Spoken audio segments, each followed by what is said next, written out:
Hi, folks. It is Eric with Assorted Crackers, and as we approach our second anniversary, can you believe it? We are going to go back and do what we call double dips. Each of us will be picking our favorite episode from the past year, and I am going with one that we called Meet Greybeard, or Greybeard the Adventurer. This guy is 90 years old, and he is currently on the Appalachian Trail trying to set the record as the oldest person to ever do a thru hike of the Appalachian Trail. We had the fortune of having him on the show. This episode was released September 10th, and he was literally 3 days later headed to the Appalachian Trail to start his quest. He is now, as of June 12th, within 400 miles of being complete. So he's out there on the trail doing his thing. He's the most interesting guy I probably have ever met, and he's 90 years old. And if you wanted to know what it meant to try new flavors and don't go stale, this guy's a true inspiration. So please enjoy Greybeard the Adventurer.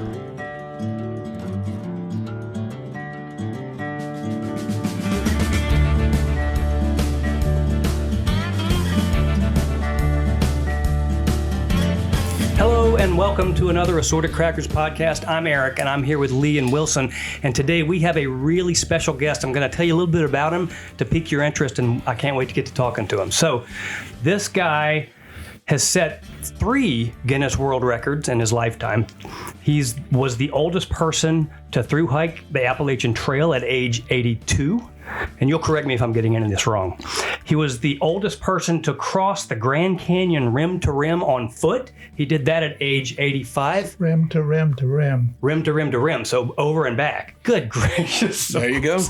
We're going to talk more about that. He was also the oldest person, and this is something I've always dreamed about doing, but oldest person to paddle the length of the Mississippi River. It's known, he's done it twice. It's known as the source to sea, literally starting up in North Minnesota, going all the way down south of a place that Wilson and I went fishing one time in Venice, Louisiana. So these are 3 world records that he has held, and he's getting ready, folks. If you're not interested yet, leaving just next week to defend his title on the Appalachian Trail as having just turned 90 back in June. Am I getting that right? Actually, I'm trying to get my title back. My friend broke my record, so he has the title now. But if I can get it back, woo. Yes. So welcome, Dale Sanders, also known as Greybeard the Adventurer, and I think you've got other nicknames that I've seen. Just Greybeard, yeah, that's Greybeard fine. It is. You can be found on the social media. Yes, it's Greybeard Sanders on the social media. So we obviously, I think I've shared with you, this podcast, in many ways, we're talking to men who, in their 50s and 60s, the research is showing that there's a sweeping epidemic of men of this age group feeling like, frankly, they've outlived their value. They feel like their best days are behind them. And we're trying to provide some inspiration and some stories to keep their flame lit. And our motto here is, don't go stale and don't be afraid to try new flavors. That's exactly what I'm trying to do. Well, that's why you're on the show. One of my goals is exactly the same as your goal. So what do you have to say? How do you talk? So first of all, you took all these challenges on in your 80s. What motivated you to do that? Well, actually, I've narrowed it down to 3 or 4 things. It's just not one thing. It started with being bullied in grade school. Junior high. Really? And then after I found out I was pretty good, and I'm going to cut this really short, but I was really good in acrobats, and then I started going to all the high schools making performances. Well, all the bullying went around, so I kind of equated that with doing something physically of quality, because I didn't do a thing book-wise. Well, I didn't make good grades in high school, but I did do acrobats good, and the bullying went away. Interesting. And another thing, too, is when I had prostate cancer, I thought that life was going to be over, and so that was in 2004, and I'd already retired by that time, and I said, I'm going to have to do something really, really significant in my life, so I started doing long-distance paddling and hiking stuff, and it led to the 2015 first one, which was really big, was the Mississippi River Source to Sea in 2015. And the Appalachian Trail came 2 years after that, in 2017, and that was a world record too. Yeah. So you've taken advantage of your second life, this moment of. And while you sum it up, there's another reason too I'm doing it, because for some reason I always like competition. I just want to be in the toppest row of the podium when they get the trophies. In other words, Amen. First place. Amen. And I like that. I know it's selfish and I shouldn't be saying it, but it's a true thing. I like to win first place, and if there's a record there, I want to be the one to break it. Well, if you're not first, you're last. I've heard somebody say that. That means, yeah. Something is driving you again. Yeah, those three. There's actually more than that. But you put all that stuff together, I mean, that's where I am today, out there driving. So you're competitive, but I do want to share a story that I know you'll elaborate on. Again, you set the record as the oldest to do the thru hike on the Appalachian Trail. Another gentleman came along. And my friend. And took that record. And you're calling your friend. You actually helped support him. You met him on his last leg. He was going to quit several times, and I wouldn't let him quit. Yeah. I actually went up there and hiked with him so he wouldn't quit. And I went up there and finished the last week with him. So he was about ready to quit. Even really had a week to go. And I got more favorable coverage worldwide from helping him break my record than I would have if he'd have broken his leg and I still had the record today. Yeah, this guy's your competition and you're encouraging him. There's something powerful there. Yeah, Well Nomad is his trail name, and we're really good friends. So, and guess what?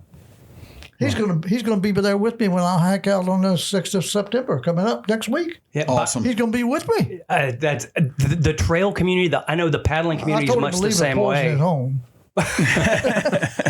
He can only go a little bit. The trail, what did you say? Well, there is something about the hiking community and the paddling community. You guys really are close. You look out for one another. Yeah. One of the things I really have learned about you that I appreciate, you, going back to your source to see Mississippi River paddle, you're part of a group called the River Angels. Yeah. Where anybody who comes passing through this area down to do their own source to sea paddle, they can stay at your house. You've got a room in your basement. Yeah. They can take a shower. They can clean off their boat. You take care of them because people took care of you. A really good meal too. And I take them shopping as well to get their resupply. But it's not only happening; it happens in all the way up from Lake Itasca to the Gulf of Mexico. There are river angels in the towns, and small and large, that take care of the paddlers just like I do. They just don't have the one and only paddler's wall of fame that I have. Talk about that, because I've seen pictures. Well, I did some Appalachian Trail hiking. It wasn't not a through hike back this far ago, but back in 2012 area, I did some hiking on the AT, and I really loved coming into a road crossing because during the peak season there will be some trail angels there with food and some stuff like that. So I got the idea on the river, Mississippi River. There was lots of paddlers coming down, nobody there to take care of them, nobody to show them around. I said, why don't we just extend that to the trail angels to the river angels? And I started it first in Memphis. I didn't realize you started that. Okay. I'm the one that created that program on the Mississippi River. Wow. And it grew from there, and so I said, I'm gonna have to get some kind of credit for that creed. So I said, I checked around. I said, at that time, I think it closed, but there is a Hall of Fame, Paddlers Hall of Fame, up in Michigan. And I said, well, why not just call it a Wall of Fame? And I was the first to do that, so I said, this is the official one, and I got a thumbs up on it from the leadership in the paddling community. And so this includes, you've got signatures and autographs of I got got paddles. Probably 300 or 400 signatures on there from paddlers coming through. Yeah. And they do some graphics. I told them, if you do art, you're going to do some artwork, put it up here real close to the front door so people can see it. But it looks pretty nice. I tell you, it's all the way up from the basement circle around the corner and all the way up to the living room. And even when I hike it, I'm still amazed at all the signatures on that wall. Yeah. And you've got some pictures on your website, again, greybeardadventure.com. Yeah, on the Greybeard. Yeah, I'm going to promote that a lot, folks, because there's some great Greybeard information. Adventurer. So, Dale, we talk about community and how we're not going stale. as the assorted crackers. But one thing that I heard you say, you like to be number one, but also I heard you say the angels on the community and the community around you, and you can't do anything by yourself. So if you can't do anything by yourself, talk to me about the community and what that really means, and why is it easier to do things when you have a community? Well, it's called support. You're getting support, and if you're doing something like the Mississippi River Source to Sea or the Appalachian Trail through hike or Grand Canyon rim to rim to rim, you need help, especially when you get older, and the community usually is willing to come out. Me being so much involved in volunteers through my whole professional career. Matter of fact, my master's degree thesis was on the use of volunteers in the organization. So I just started, using volunteers, which I know how to do, and to bring supplies and have transportation set up, and just show up, take pictures or whatever, and put some pictures on Facebook. But it caught on. The River Angel thing caught on. The community caught on. And to do this Appalachian Trail coming up, I'm using the whole world. I got people coming from England. They're going to be volunteer shuttle drivers to move my base camp on wheels up to where we're going to camp that night. So I'm hiking to my base camp on wheels every day, and they're all done by volunteers. And the records, for age records, are not set as a time limit, and they're not set as, sometimes you see records supported and unsupported. They don't break it out like that. So there's no time limit, and you can have all the support as long as I put one foot in front of the other and do the entire Appalachian Trail without somebody carrying me or something like that. I have to walk it. How long is that? It's 2,200 miles. 2,200 miles. Here's a couple other facts that I researched. So the Appalachian Trail attracts around 3 million hikers every year. Of those, about 3,000 attempt a thru hike, which Dale has done once. And of those 3,000 who attempt a thru hike every year, the full 2,200 mile stretch, about 750 do it. So 1 in 4. Does that sound? One in 4 will finish it. So, and most of the hikers are in their 20s. So what chance is there at 90 years old? What chance do I have? I certainly wouldn't be in the category of 1 in 4. Have to be something like 1 in 10 chances of So if I don't finish it, please understand that it's pretty hard to be that 1 in 10. Now I heard a story, because again, the first time you did it, you were 82, I think, or 80. Am I getting? I was 82 years 82. Old. And correct me if I get this wrong, but there was a point in which you were ready to throw in the towel. You were ready to get off that trail. Yeah, yep. not on the 2 Mississippi River paddles, but I never thought about giving up on those. But who inspired you on the AT when you'd had enough? Up in Vermont. As a matter of fact, my van, I was trying to get my van, bring it up about every 100 miles, so I could have a resupply in my van about every 100 miles. And I was trying to get my van up this mountaintop to put it up there so I could set it up and then hike another 100 miles and get a ride back to it. But the trouble was, halfway up the mountain, the van died. Just went dead. There I am sitting on the mountainside with no brakes to speak of, because there's power brakes. I had to let it roll backwards to get to a place where I could. And fortunately, when I rolled backwards, that was a little road there that kind of went up. So it rolled in and sort of rolled up. It nestled. And then I was able to, with the power steering, I was able to turn it. I literally opened the door and got out and pushed it. I was holding the steering wheel and jumped back in, because I was alone there. And then let it coast down. And fortunately, at the bottom of the hill, 3 miles, no, further than that, about 5 miles down the hill, there was a gas station to my side, and I pulled in there and tried to. I had AAA. They say they'll come anywhere. Yeah. Don't ever believe that. Not on the top of a mountain. I tried for 2 hours to get a mechanic or tow truck come out there and take me to the garage, and none would come. Nobody. They're not. AAA didn't go there. And I just finally called my wife and I said, I can't get the van when I start it. When I do, I'm already packing my stuff up. I'm coming home. And I just can't do this anymore. And she said, she said, no, you'll never forgive yourself. You have to finish this thing. And if you knew my wife, the way she said it, little Filipino girl, she's really said it with a little bit broken English. It was beautiful the way she said it. It almost makes me cry today even thinking about it. But she would not let me quit. Yeah. She was my greatest supporter. She still is. Yeah. And I finally was able to get a wrecker the next day to take me to a guy that was supposed to fix it. But it went okay. It drove the rest of the time. I didn't have any trouble. So on the way home, it broke down again, and I just finally towed it home and gave it away. But turns out all he did was I just put a fuel pump in it 6 months before, a new one. And he put a new fuel pump in it, and that was all it was. Dirty gas. But I didn't know that. But anyway, because of her, I did, when I was in that was a really bad situation. Yeah. I didn't quit, and I went ahead and finished it. Well, so people they think about the strain of just the hike itself. By the way, how much is your pack? How much do you carry? Well, when I started out at Springer Mountain on 1 January, I was carrying a full pack, like 30, 32 pounds like that. Goodness.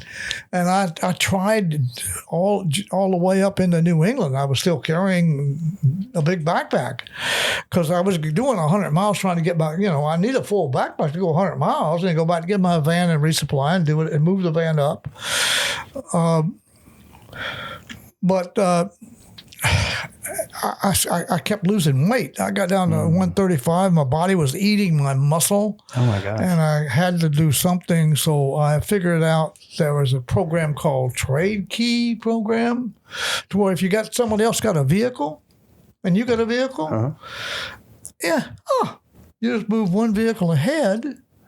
And that person then hikes back to where you camp with the two vehicles.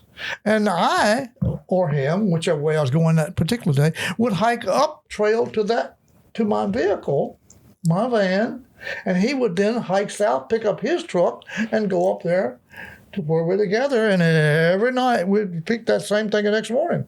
So you didn't have to carry 200 miles worth of gear. That meant I could carry, instead of a 30-pound backpack, I could carry 8 or 9 pounds. That's a lot of difference. That made all the difference. That's a good learning. Again, we research this. If you haven't done this, we think about the strenuous hiking piece, but all the connections and the vehicles and the support team, there's so much that has to go right for this thru hike to happen. And even the people that hiking, when they start off with a backpack and everything that they need to eat, they still have to get out and get vehicles or hire. Usually get a Trail Angel vehicle and pay them for it. But to take them to shopping and places like that and go in and take baths, they spend a lot of time in hotels with paying for a shuttle to get into the hotel or a motel. Wow. How do you train? I know you live in the Mid-South. We certainly don't have the elevation. Well, how do you train? You have to, in anything you're doing, you have to train doing what you're going to go out. So in other words, I have to train hiking. Yeah, I can do all the gym work I want to or whatever, and I'm not going to ever get ready for hiking without hiking. So I found that in Shelby Forest, the Woodland Trail, first half mile of that, the first 2 miles of that is hilly, and when I say hilly, I mean hilly. And it's perfect training. I go down to the shelter and back. That's That's 4 miles, and I can go down and back again. That's 8 miles on the hill. So it's pretty darn decent training. There's another park that I can go out my backyard and hike down the gas line, which is trail. I cut a trail all the way down to this park, Lakelands International Harvester Park, and there's 3 different trails in there. And the yellow trail, first half mile, I mentioned half mile a minute ago, the first half mile of that trail is hilly, but not like the Woodland Trail, but it is hilly. So I've been hiking down the half mile and turning around and going back to the trailhead, and that's a mile. And like last time I was over there, I did 10 times. That's 10 miles. Mm-hmm. And that's so my training has been in the neighborhood of 8 to 10 miles, sometimes 11, sometimes a couple of times 12. But I'm going to have to be, I have to take that to the next level, and I got to be able to hike around 15 miles a day. 15. 15. Okay. And it's a little further. I'm gonna have to do better. But in training, my whole motivation is to put pressure on myself, so I can get to the next level. But when I get on a trail hiking, the whole emphasis is going to be do it as easy as I can. Right. So I think I can increase my 4 or 5 miles and make 15 pretty easy most of the time. You're saying you got a time when you're doing it in training. You're doing it under a specific time period. You got things to do. You don't have anywhere else to go other than when you're doing this on the trail. On the trail, I don't have to. I'm not thinking about all the stuff I got to do when I get home. That's right. I can take 6 instead of trying. I try to finish now in 4 hours. Right. And I'll be 8 hours will be okay. You could take the recreational route. Yeah, make it leisure time hiking. That's right. So I think you know what? If I don't have something that happen that I have no control over, I think I'm going to be able to do it. Yeah, I know you will. You're older, but you're wiser. You've done this before. You can do that. That's got to be a big factor, just knowing you've done it. That's a huge factor. Yeah. I don't have that fear of what's around the corner. I know what's around the corner. Yeah. Well, fear is a good word. All of these activities are full of risk, real risks. Oh, absolutely. In Mississippi River, you want to. It's not dangerous. Just a little. As little. long as you stay away from the barges. Yep. Okay. But if you want to die, get too close to a barge. Well, then listen. That's a great question. What's scarier when you're What scares me when you're riding down the river and a barge is bearing down on you? I'm not scared of them. I grew up in harbors and things, so I just stay away from them. Well, which one is scarier, a barge or a bear? Oh, a bear. Because the barge, I know where he's going. He's so darn slow. And he's not turning left and right. No, he does. But he might, but he's got to have a river there. Yeah. So if you watch the flow of the water, you see the buoys, you know where he's going to go. So I just stay away from him. So to me, barges are not an issue. Okay. But how scary is the river? My grandfather used to duck hunt on the Mississippi River and just tell stories about the change, the way things were floating in the river and how the depth of the water changed so quickly and the currents and all of that. Did that worry you paddling down It's not as bad as they make out like it is. Okay. There's not whirlpools out there that can take a boat down. There are exceptions to that once in a while, but you can see those come. You can even hear them. You can see them when you stay away from them. I have never seen a whirlpool big enough to take my canoe down. There's many years. I not only paddled Mississippi, I twice source to sea, but I paddled in lots of other places many times and never seen whirlpools will be an issue. Now there's rapids. And there's, like going over the wing dikes. You know what wing dikes are? They put them in there, it goes out so the channel will stay clean and fast water and keep it deep. The wing dams are coming, if you go out the end of them, where they go around at certain water levels, it gets pretty rough there. You want to stay away from it because you could literally get taken up into the rocks and break up a canoe. And then you'd be stranded right there in the middle of the river. But you see those coming, so you have to be a specific water level. If it's low water or real high water, you don't even know they're there. High water is pretty fast. High water is easier to a point. It has a lot of debris floating in it, so usually when it's at flood stage, and you have to stay away from that debris. But it's going like about the same speed you are, so you can still, it's no big deal if you watch for it. Right. Yeah. So the barges and the river, to me, is not frightening at all to paddle. The bears now, fortunately they're black bears, and we're not on the menu.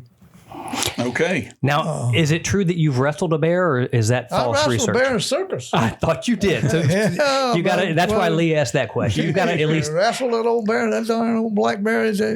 Muscle came off. They had a muzzle on it, so people. I got paid to wrestle him, and how much did you get paid?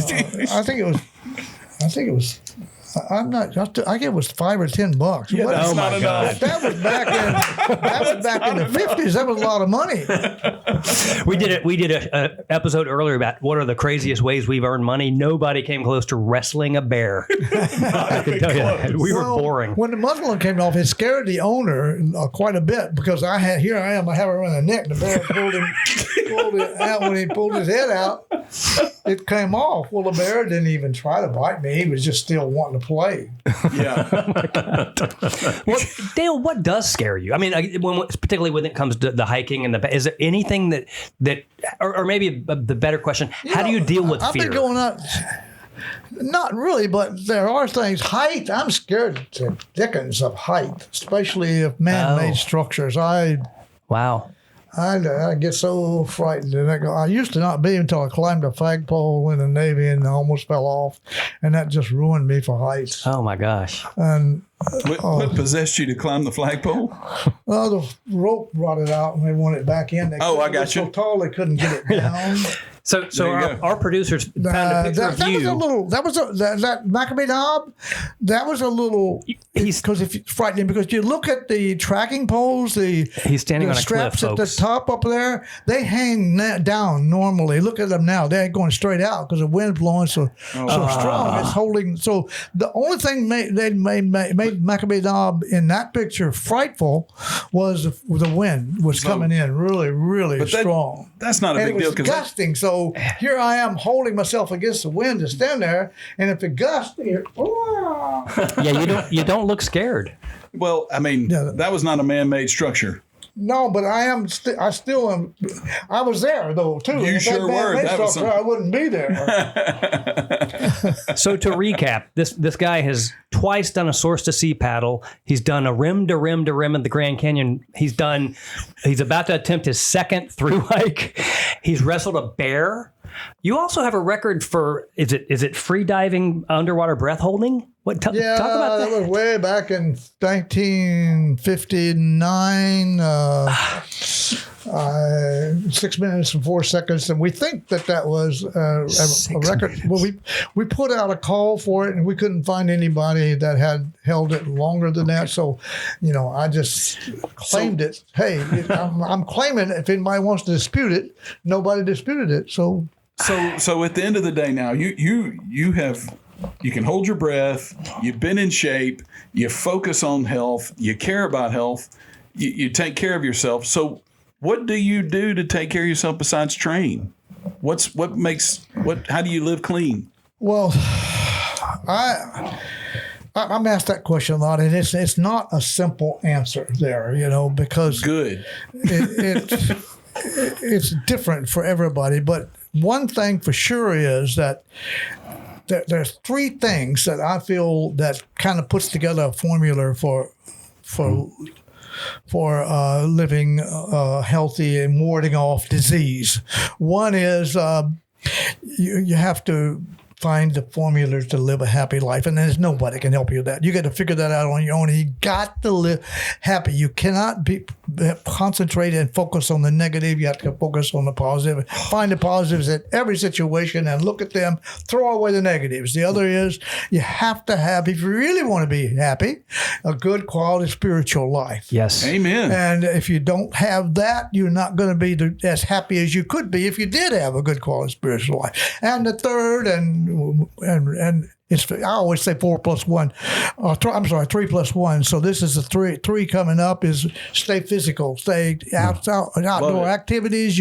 I'm not knocking the gym, but get out there and do something, swimming, biking, rowing, paddle, whatever. But do something physical to get your heart rate up. No biscuits and gravy. The plus 1 is food that you got to figure that out. I mean, you got to eat the right foods, and if you don't eat the right ones and the right quantities, the first 3 are not going to work. You know, Put those together, you do those right, and you have the best chance of anybody. No doctor can do it even better for you than you can do for yourself. Here. Finding the formula to live a disease-free as much as possible life. I know we're getting close to wrapping up, but I do have one more question because I think about the loneliness of being out on the trail or out on the river. Is it lonely? Do you like the loneliness? No How do you question. deal with that? Well, at first it was hard to deal with. I imagine first time people doing 6-7 month trip out there alone. There's always people to talk to, but it's still it can be very lonely. I'm right now talking with my wife a lot, figuring what subjects I can think about and get deeply involved in thought. The last time I hiked the Appalachian Trail, I wanted to build us a barn. I bet I built that barn in my mind several times, and now when I got back, we built it, and it's a really beautiful little barn. But That's amazing. Because I know a lot because I thought about it so much. But you got to have some thought patterns that get you thinking about, get your mind off the trail and where the next foot's going to be, and so you can have some pleasure in life that way. Were these things like the hiking and the rowing or the paddling? Was that things you did as a kid too? Yeah, I did hiking and paddling. I was a canoe instructor in 1954. For instance, at a boys' camp, and so I've been doing it, and swimming instructor at the same time, teaching swimming and first aid too.